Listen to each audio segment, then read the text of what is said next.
Very emotional right now. আসলে সবার কথা শুনে আমার মনে হচ্ছে যে সে শুরু করেছিলাম 2020 সালে ছোট একটা ক্যারেক্টার নিয়ে সিজন 3-এ।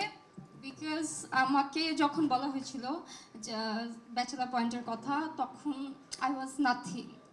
তো আমাকে বলা হয়েছিল যে নোয়াখালীতে যাব, যেহেতু আপনি আসলে নোয়াখালীর মেয়ে, আমরা কয়েকটা এপিসোডের জন্য একজন আর্টিস্ট চাচ্ছি। তো আমার তখন মনে হয়েছিল যে আচ্ছা ঠিক আছে, আমি তো আসলে অ্যাক্টিং পারি না, তারপরও ট্রাই করি।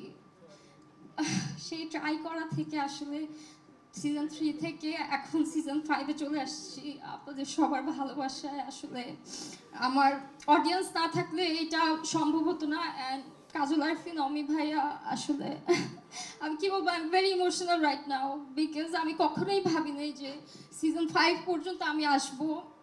যখন কোথাও যাই সবাই আসলে এত মানে কাছের মনে করে। দেখা যায় কোনো মার্কেটে যাচ্ছি, সবাই বলতেছে এরিয়ল আমি আর শিমুল্লা কোনায়, as if I am a girl next ডোর। এত আসলে রিলেটেবল করে ফেলেছে আমাদের ক্যারেক্টারটাকে সবাই, যে মানুষের মনে হয় যে আমরা হয়তো বা তাদের আশেপাশেরই কেউ একজন।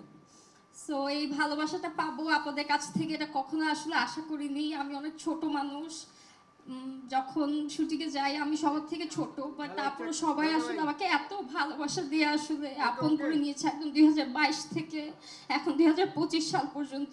So of course I am grateful to you all, thank you so much. নিশ্চিন্তে খান স্বাস্থ্যকর অল টাইম পান, অল টাইম হেলদি লাইফ।